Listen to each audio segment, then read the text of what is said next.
us from iHeartMedia, which is an American mass media corporation. They own more than 850 AM and FM radio stations in the U.S., making it the country's largest owner of radio stations. The 855 stations reach more than 110 million listeners every week and 245 million every month. This includes XM satellite radio, Viacom radio, and Patterson Broadcasting, among others. iHeartMedia specializes in radio broadcasting, podcasting, digital, and live events, and they're involved in internet radio and podcasting via the digital platform iHeartRadio. So joining us is their Chief Information Security Officer, Janet Heins. She is a proactive and strategic CISO, recognized as a partner and business advisor with a proven ability to make an impact. Her comprehensive knowledge of information systems, financials, ITIL, and vendor management competencies put her in a strong position to lead the establishment of information security and governance organizations.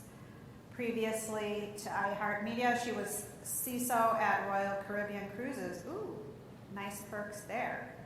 And prior to this, she held roles at W.L. Gore & Associates, Biogen, and Merck. She holds a bachelor's degree in organizational management from Eastern University, an associate's degree in applied science and data processing from Hudson Valley Community College, and today she'll be presenting on organizational readiness for maturing cybersecurity. Please welcome her to the stage. Janet.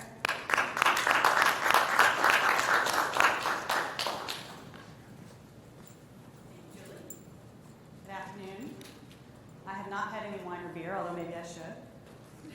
Again, I'm on with you. I'm not really haven't experienced the happy hour and then continuing session, so we'll see how this goes. So I'm the CISO, Chief Information Security Officer at iHeart. I've been with them a couple years, and as Julie mentioned, I've been in other CISO in other companies and other industries, from pharma, biotech, to manufacturing, to travel and leisure with Royal Caribbean. A lot of fun. I have a short video that I wanted to just show you to give you kind of a sense of who we are. So let's watch this for a few minutes, a few seconds.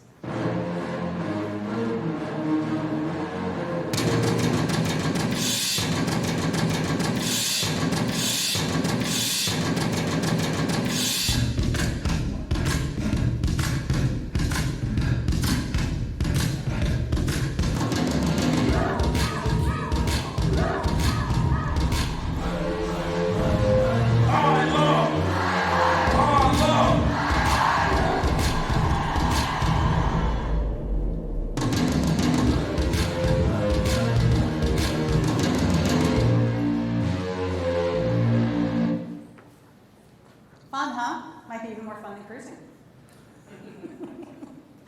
So as Julie touched on, iHeart has really four main components. We've got kind of the traditional radio, broadcast, streaming, listen to in your car or at your house.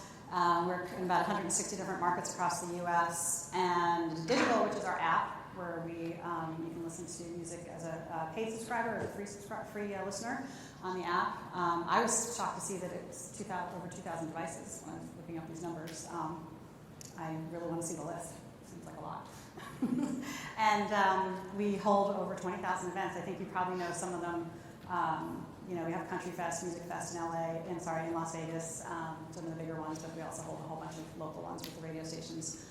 And then podcasts, #1 podcast publisher. So we're in that business as well. And reaching 9 out of 10 Americans, to me, was, again, very interesting to learn. We have a very broad reach within the country.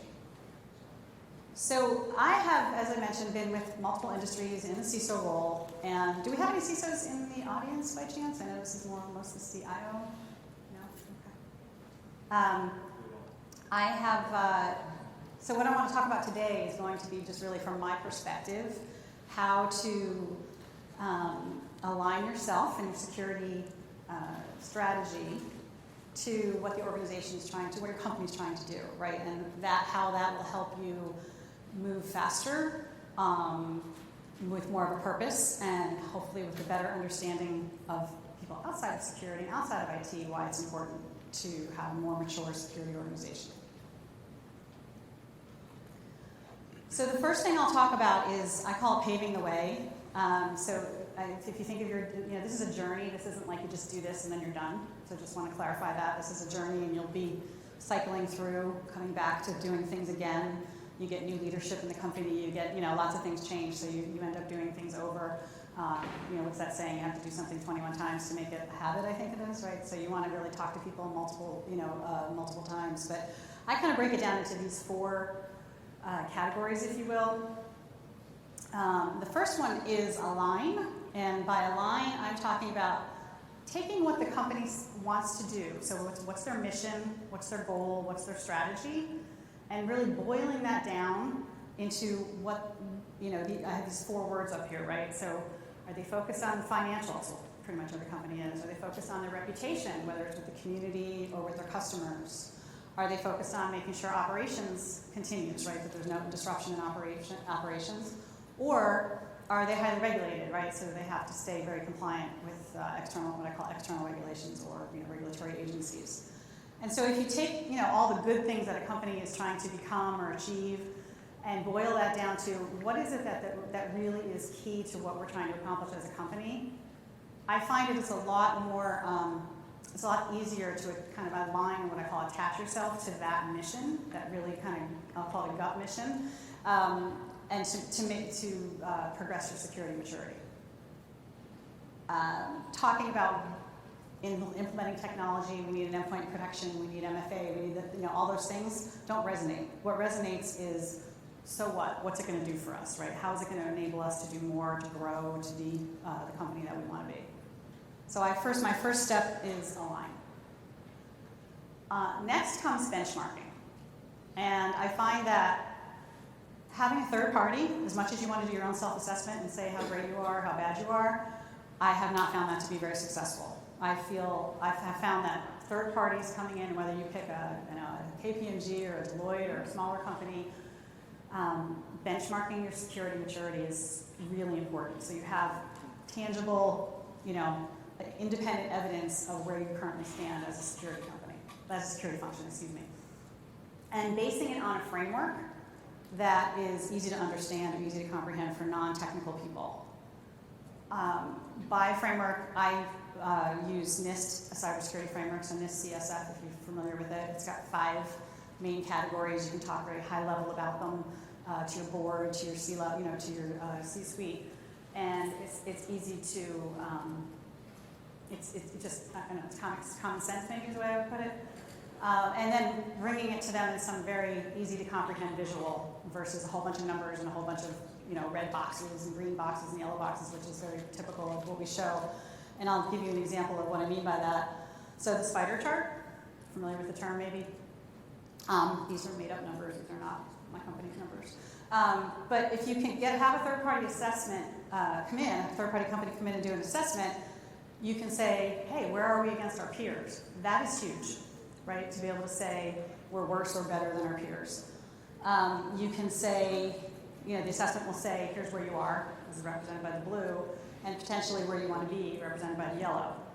And what I also find is not trying to take those big steps, those huge big steps, and saying, okay, here's where we are, maybe here's where I want to be by the end of the year, or the end of 12 months from now, here's where I want to be 24 months from now. So it doesn't have to just be one spider chart. You can do it in several ways. But again, lining back to why these 5 categories of NIST impact what the company is able to do.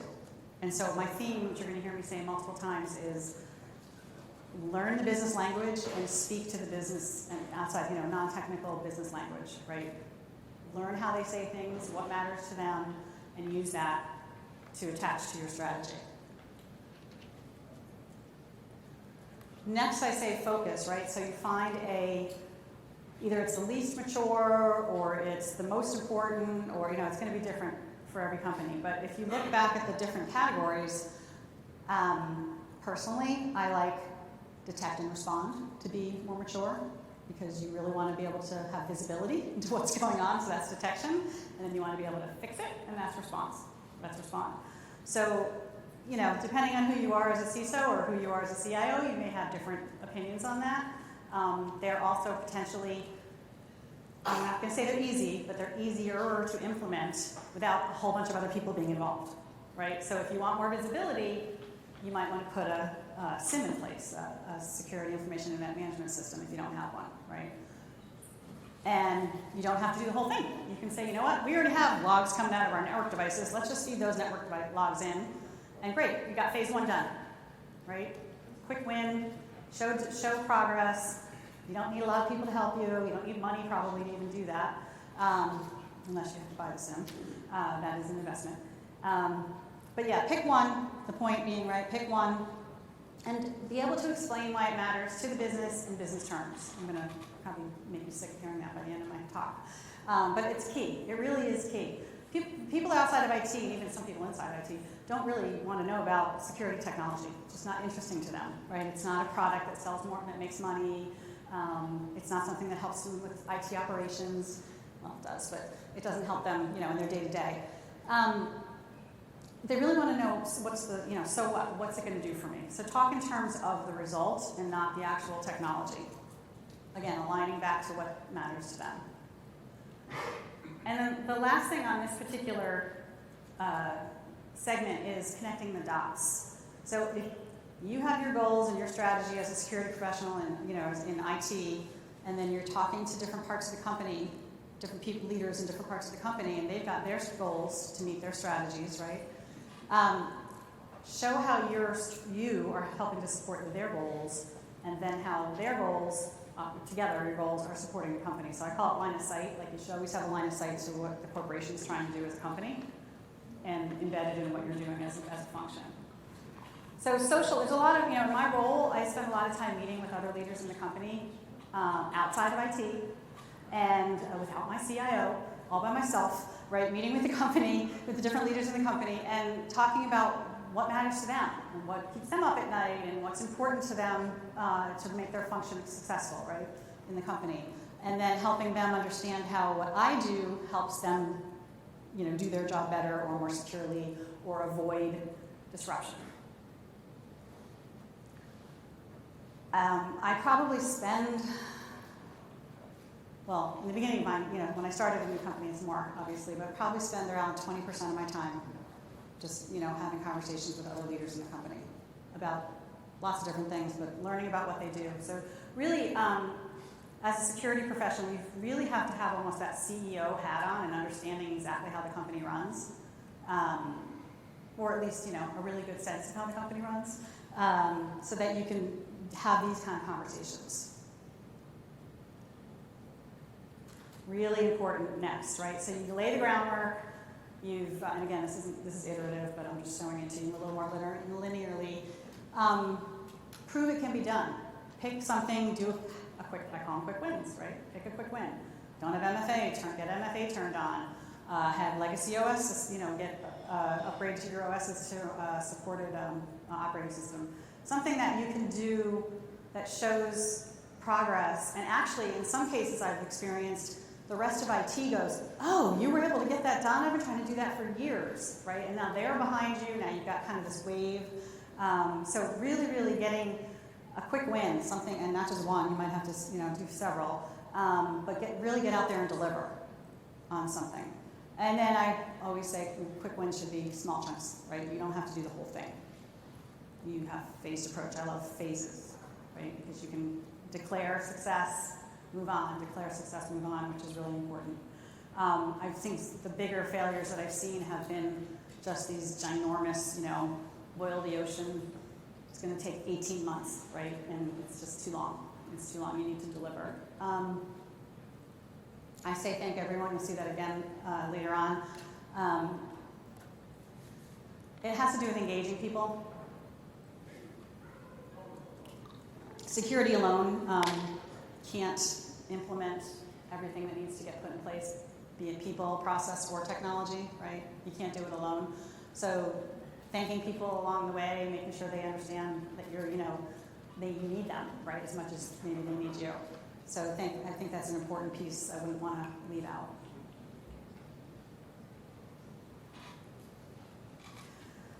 So this last component is about engagement. And I think that this part isn't just you're running phishing tests every month, right? There's more to it than that. And I talked about, in the beginning, I talked about meeting with senior executives and making sure you understand what their goals and their strategies are and seeing how you can kind of fit into theirs with yours in their language. But getting everyone involved, there's several things you can do in order to, that I've seen that I've done that I think really helps with developing that awareness. The meter is like you want your awareness to be like all the way over. So celebrate those little successes, right? I'll give you an example of one we just had that you'd be like a big, whippity whip, but it really is a big deal, right? So we have a portal, we have a service portal that our internal employees go to when they need help. We got security on the home page, right? Let's celebrate that. Like, it has never been on the home page. It was buried somewhere. I don't even know where. I couldn't find it. I remember when I first got there. I'm like, how did you get from the home page to there? Like, there was no common sense in it. So now they can click on the security button, and they can see how to report anything suspicious behavior. They can see how to sign up for a third-party assessment if they're bringing in a third party to do work, to partner with. They can, if they're bringing a new app in, onboarding a new app, they can sign up for SSO. So there's all sorts of things they can get to that they just couldn't get to. It's a big success. It means a lot to have it on the homepage. Maybe, a big deal. It's a button that we raised up to the top, but it is. It's a big deal. And the team, it really gets the team going too. Because, we are always still, unfortunately, seen as the people who only say no and stop things from happening, and we are trying to change that. So yeah, celebrating is very, very important. The next one is promoting different channels for conversations. So again, I'll share with you what I have done, which I think helps get conversations going. And again, this is all about awareness for your employee population, right? So I created a separate email address for myself that I only use when I communicate out to the company. It's just got like -CISO on the end or something. And I have it, available to me, and then our IT communications person also has access to it, so together we can manage the inbox. I send out occasionally, especially when we get hit pretty hard with phishing, I'll take a real example of a phish that we got, make it not harmful, and then send it back out to the employee base, and I'll have like a tagline that says, I didn't buy a $1,200 TV or something, because that's what it was. It was like, we're shipping you this TV, click here, your account information's wrong or whatever. And it's legitimate phishing, bad guys trying to phish information.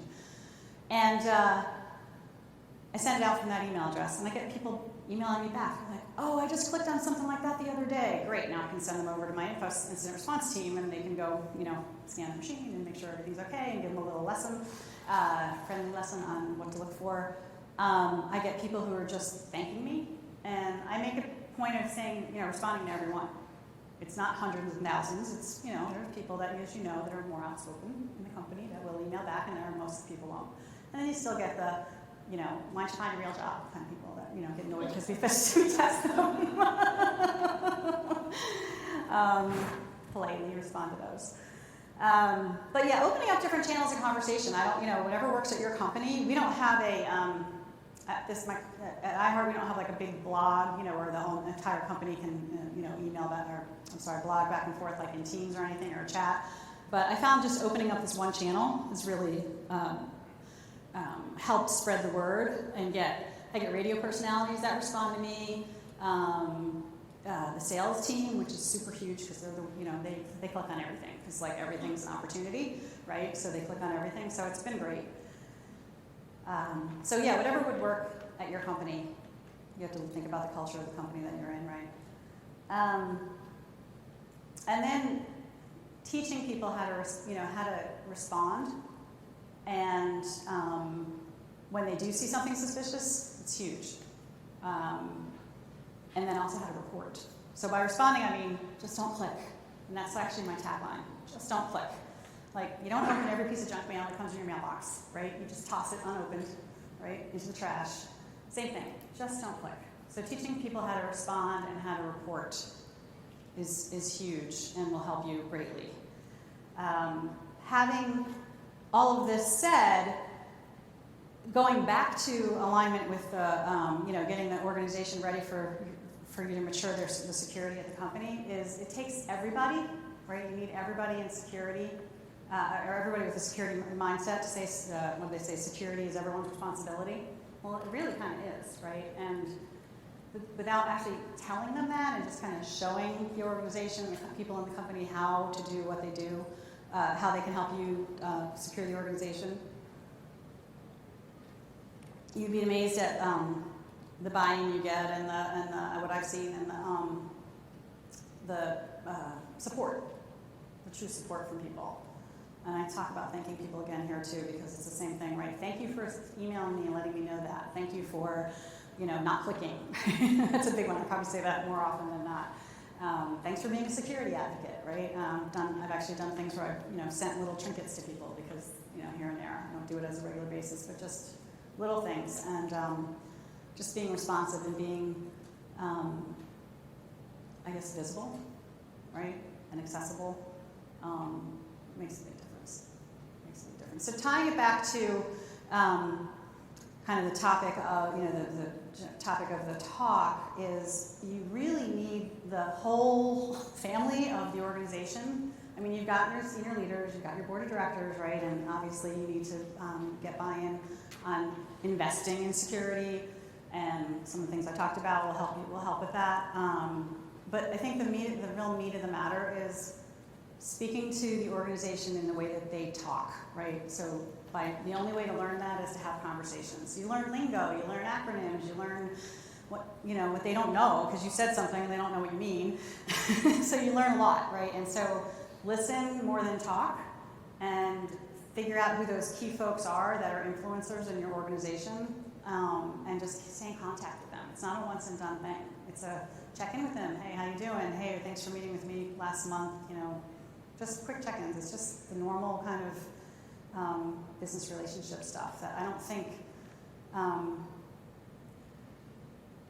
we naturally think about it as part of our day-to-day. Maybe in a CIO role you do, but certainly when your head's down in running a security organization or running an IT operations group, it's a little bit different. You've got more logistical, operational stuff to go on to run. One of the other things I found really helpful too is to figure out what it is that you all send up to your senior leadership, the CIO send up to their senior leadership, and latch onto that and get some headlines in there, right? Information security raises employee awareness, and then some stats, some real short stats about how, click rate's gone down, or, just anything about that, right? Anything that can be related to, and just getting press, getting time, right? Getting some visibility, it's super important.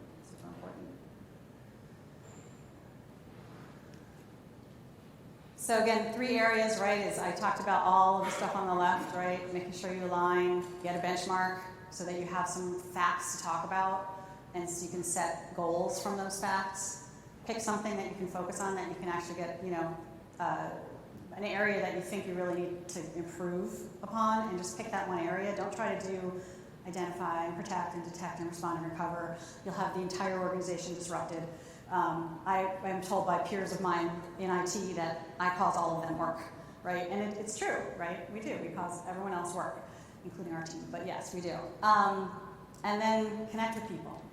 So if the more people you have sitting at the table, when it comes time to decide what priorities are as a company, not just IT, security will survive. Will rise up. The middle one is the quick wins, right? Try to get some proof that you can do it, and you'll have other IT people really happy with you, because they will tell. I've heard it in every company. We've been trying to do that for years. How'd you get that done, right?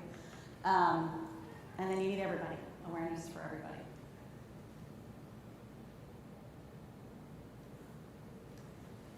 That's what I've done. Any questions?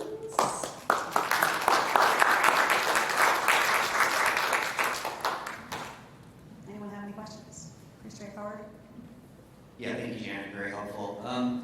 I recently started owning an IT function in addition to my other responsibilities, and during your presentation you mentioned you suggest outsourcing assessment to a third party. Are there other things that you suggest outsourcing to third parties, and do you include your cybersecurity training in that? So what I talked about was third-party risk assessments. I might not have said it quite clearly. Third-party risk assessments. So when someone in the company wants to bring in a third party and do business with them, we perform a security risk assessment on that vendor. That's what I was referring to. But the one thing that we do outsource in security is the 24/7 MSSP. I'm not going to have 24/7 stock. It's just not, there are other companies that do, and that's great because they need to, but we're not that kind of company that needs that. I'd rather leave that to the experts and have them call us. Yeah. Kind of following along that line with the assessments, you guys do your own penetration testing or vulnerability scanning internally or on that? Do we do our own pen testing and vulnerability scanning just because he doesn't have the mic? Yeah, so we do our own vulnerability scanning. I am looking at potentially outsourcing that, so funny you should bring that up, scanning and patching, to outsource that. And the reason being, pen testing we use a third party for. But the reason being for that is, and this is kind of hit on a pet peeve of mine, we do cause the rest of IT a lot of work, right? Especially if you think of the infrastructure or the IT operations group, whatever you call it in your organization. It's not that they don't want to patch and they don't want to make things right. It doesn't fit in. Like they don't have time, right? They're all stressed. They're all strapped. They're all trying to do what their day job is. And I think of security has been the last several years. Well, up until maybe the last several years, it's been sort of this, aftermarket add-on that we just expect. Like, oh, now you got to do this. Oh, and now you got to do this on top of that, and then you got to do this on top of that, as opposed to it kind of being brought in as patching is part of it's good hygiene.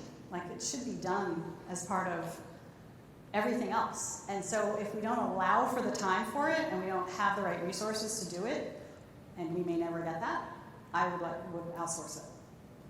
Until you do a small organization who are responsible for infrastructure, patching, and security, it all ties in together very well with all this stuff. Yeah, yes, that's awesome. No, that's great. But it doesn't always work that way. Yeah. And when I was at Gore, I had infrastructure and security, and it was a lot easier to make things happen that way. Yeah. Great. Yes. Do you want to make the mic? Sorry, just.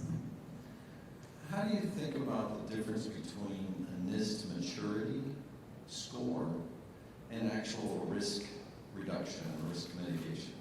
Because we think of those two things a little bit independently. Meaning, you can score pretty well, saying you have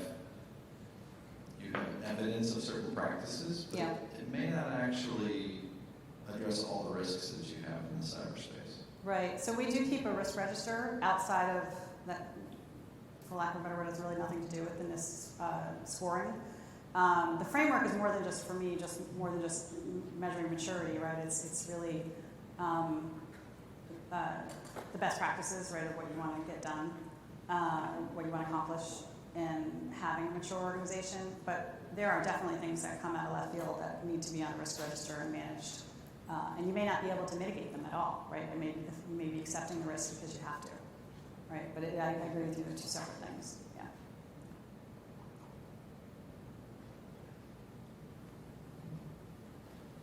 Are physical data assets a component of your cybersecurity plan, or is that handled by a different group? And how do you keep as diligent about disposal and disposing that data as you do about use? So physical assets, are you referring to like laptops and servers? Correct, yeah. And all that stuff? Yeah, so we have a disposition process that we follow for assets as they're no longer needed in production. We are, as everybody probably struggles with, maintaining an accurate, dynamic, living asset inventory. As you mentioned, we've got 160 markets across the U.S. and historically they were, managed from an IT perspective or a technology perspective independently. So we have a lot of standardization going on, which is helping. So that's actually one of the projects underway is getting that, full picture of our inventory.